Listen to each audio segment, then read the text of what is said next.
ఈరోజు దేవుని నమ్మనివారు, దేవుని మీద ఆధారపడనివాడు, దేవుణ్ణి విడిచినవాడు, భక్తిహీనుడు క్షేమంగా ఉన్నాడు అని అంటే వానిని చూసి ఈ రోజు నుండి ఈ ఆలోచన నీకు రావాలి.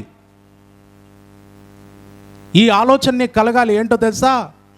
ఏంటో ఆలోచన? క్రింద చూడండి, 18వ వచనం. నిశ్చయముగా నీవు వారిని కాలు జారు చోటనే ఉంచి ఉన్నావు. ఎక్కడున్నారు వాళ్ళు? ఎక్కడున్నారట? భక్తిహీనులు బాగున్నారు, బాగున్నారు, బాగున్నారు, బాగున్నారు, బాగున్నారు, కానీ ఎక్కడున్నారు? కాలు జారు చోటనే. అంటే కాలు జారు చోటనే అంటే ఎప్పుడు పడిపోతాడో తెలీదు, ఎప్పుడు దెబ్బతింటాడో తెలీదు. బాగున్నాడు, బాగున్నాడు, మంచిదే, బాగున్నాడు, ఎప్పుడు పోతాడో తెలీదు.